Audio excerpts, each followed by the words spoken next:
Bonjour à tous, bienvenue dans les entretiens du restructuring. J'ai le plaisir d'accueillir Jérôme Deléry et Côme Deléry, tous deux avocats et dirigeants du département restructuring du groupe Jouffroy et Filias. Et aujourd'hui, nous allons aborder le thème de la reprise d'entreprise à la barre. Côme, de quoi s'agit-il? On a déjà vu précédemment que l'objectif du redressement, c'est de retourner la société, c'est de lui permettre de présenter un plan. Parfois, on se rend compte que ce plan, il ne tient pas, parce que la masse de dette, par exemple, est trop importante. Et dans ce cas-là, le tribunal, l'administrateur judiciaire, en fait, va essayer de trouver un repreneur pour la société. Donc, en fait, c'est une transmission de l'entreprise. On va faire un appel d'offres et on va essayer de trouver quelqu'un, un repreneur tiers, pour reprendre l'activité de la société. Quelle est la différence avec une cession traditionnelle? La cession traditionnelle, c'est une cession de titre de société. C'est-à-dire qu'on va prendre une société et on va vendre ses actions ou ses parts sociales s'il s'agit d'une SARL. Donc, il y a tout un process là de vente traditionnelle avec des audits, etc. Et on reprend les titres de la société. Donc, on reprend la société telle qu'elle est avec ses actifs et son passif et ses dettes.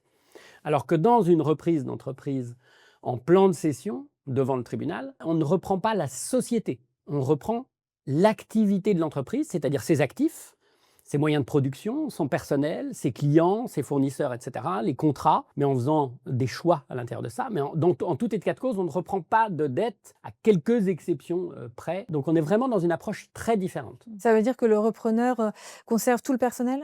Non. Le gros avantage de cette reprise, c'est qu'on peut faire vraiment, on dit un peu du cherry picking, c'est-à-dire on va pouvoir choisir ce qui nous intéresse, ou en tout cas ce qui nous semble le plus cohérent pour permettre le retournement de cette activité, pour permettre à la société de s'en sortir. Et donc on va pouvoir faire son choix, c'est ce que disait Jérôme, sur les contrats repris, mais aussi du coup sur les salariés. On va pouvoir regarder dans les catégories socio-professionnelles, on va avoir une liste du personnel anonymisée, et décider que telle personne, ça nous intéresse, enfin, telle catégorie, tel poste, tel emploi, et donc sur 20 salariés, dire j'en reprends 17, j'en reprends 15, j'en reprends 20, évidemment qu'on peut reprendre tout. Ça arrive. Ça sera un avantage dans l'offre. Évidemment, reprendre tout le salarié, ça plaira plus au tribunal qu'en reprendre 1 sur 20. Oui, parce que c'est une charge après pour le mandataire judiciaire, parce que le personnel qui sera pas repris sera licencié après, et donc ça a un coût pour la procédure de liquidation, parce qu'il va bien falloir financer ces licenciements. Donc, plus l'offre de reprise présente un nombre d'emplois repris, plus c'est intéressant pour la liquidation. Et puis, bien sûr, économiquement, ça permet de maintenir des emplois. Donc, c'est beaucoup plus attrayant comme offre. Puis les emplois, c'est un des 3 critères en fait, que va analyser le tribunal. On appelle ça, c'est une cession judiciaire. C'est le tribunal qui va prononcer la cession au regard des offres qu'il récupère. Et dans ces offres, il y a 3 critères en fait, que va regarder le tribunal. Il y a le nombre de salariés repris, on vient d'en parler, c'est très important. Le prix, bien sûr, je pense qu'on y viendra. Et puis le projet, c'est-à-dire les synergies qui peuvent exister entre le repreneur et cette société. Il faut convaincre le tribunal que notre offre, elle présente les meilleures garanties pour assurer la poursuite de l'activité. Parce qu'il y a bien une poursuite de l'activité, parce qu'on a parlé de redressement au début, mais je voulais préciser que ça s'applique aussi en liquidation, bien sûr, et souvent. En liquidation, ou dans ce cas-là, le tribunal autorise la poursuite de l'activité pour 3 mois pour permettre, et c'est quasiment que pour ça, pour permettre à un repreneur de se positionner, parce que se positionner quand il n'y a plus d'activité, c'est pas possible. Donc une offre de reprise en liquidation, c'est souvent le cas, parce qu'il y a une poursuite d'activité pendant 3 mois. On entend parfois parler des reprises à 1 euro. Est-ce que ça existe vraiment? Ça peut exister, mais c'est rare. Et surtout, il ne faut pas croire que dans l'esprit du grand public, on se dit il a repris une entreprise à 1 euro, donc c'était gratuit. Mais non. Pas du tout. En fait, si le prix est très bas, c'est que déjà, généralement, dans l'entreprise, il n'y a pas beaucoup d'actifs corporels. Donc, on peut reprendre une société de prestation de services, par exemple, qui n'a pas de stock, qui n'a pas de machines, etc. Bon, son prix sera généralement beaucoup plus bas qu'une entreprise industrielle où il y aura des gros stocks d'aluminium, des machines-outils, etc. Mais il faut bien comprendre une chose, c'est que le repreneur, comme je l'ai dit tout à l'heure, ne reprend pas une société. Il reprend des actifs qu'il va loger dans une nouvelle société ou qu'il va loger dans une société qu'il a déjà. Mais il va falloir apporter beaucoup de cash pour financer cette reprise. Et là, je ne parle pas du prix proposé au tribunal, je parle de l'argent qu'il va falloir injecter dans la société parce qu'elle part avec 0 carburant.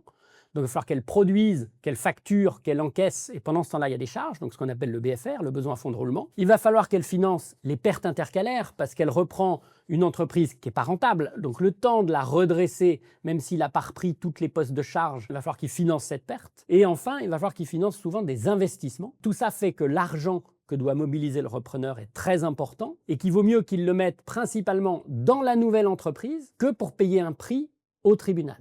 Et c'est là où il va y avoir une vraie stratégie pour trouver le bon compromis. Alors du coup, comment on peut établir le juste prix pour une reprise d'entreprise? Souvent dans l'offre, nous on aime bien parler de économie générale de la reprise. On va voir le prix, c'est-à-dire vraiment le cash que je suis prêt à payer à la liquidation, mais il y a tout ce que ça va me coûter derrière. Et on appelle ça aussi les charges augmentatives du prix. C'est-à-dire, ok, je vous propose peut-être que 10 000 €, mais derrière, je dois remettre 100 000 pour ça, 150 000 pour ça, etc. Et ça, donc, c'est en soi le prix. C'est ce que je vais mettre. Par exemple, en charge augmentative du prix, il y a la reprise, par exemple, des congés payés. Les congés payés des salariés, c'est une dette de la société. Quand on reprend le personnel, le tribunal nous demande souvent de reprendre les congés payés acquis avant. Donc c'est une dette qu'on reprend, par exemple. Ou alors, on a des chantiers qui ont été engagés sur lesquels la société précédente a reçu des acomptes de clients. Qu'est-ce qu'on fait?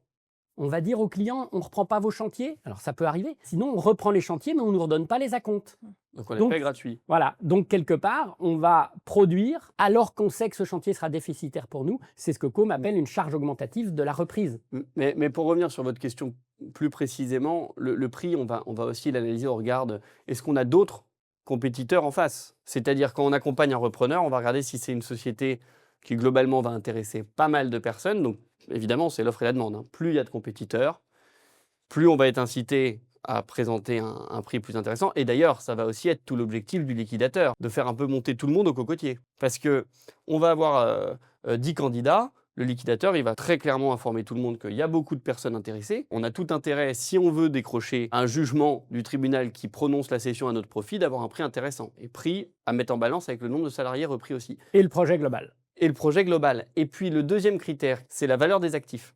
Parce que le liquidateur, il a une masse d'actifs, et comme le disait Jérôme, s'il y a beaucoup d'actifs corporels, énormément de machines sur un groupe industriel, les machines, elles ont quand même une certaine valeur, et puis il sait que s'il n'y a pas de plan de cession, il va aller les vendre aux enchères. Sur une vente aux enchères, il va bien voir combien à peu près il pense en récupérer. Alors, il va mettre, j'y reviens, mais en balance le nombre de salariés, parce que vente aux enchères, derrière, il y a des licenciements.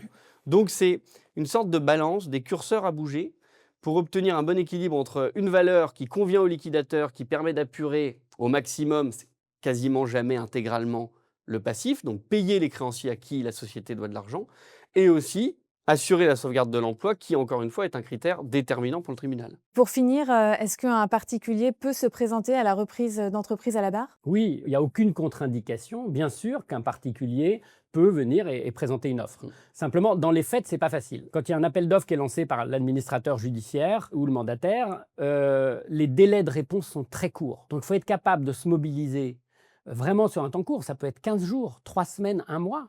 Et là, il faut être capable d'auditer, de présenter une offre qui soit sérieuse, d'avoir le prix disponible, parce que le jour où le tribunal statue sur les différentes offres, chacun des candidats acquéreurs aura consigné entre les mains de l'administrateur judiciaire le prix. Si c'est un particulier, il faut qu'il ait du cash disponible. Il ne peut pas présenter une offre sous condition suspensive de financement. Elle ne sera pas étudiée par le tribunal. C'est compliqué pour un repreneur personne physique d'être à la fois capable de se mobiliser sur un temps très court avec une task force autour de lui, d'avoir le prix disponible et de rassurer le tribunal. C'est pour ça que beaucoup de reprises d'entreprises se font par d'autres entreprises qui y voient des synergies, soit en reprenant le concurrent, un fournisseur, une brique d'activité complémentaire.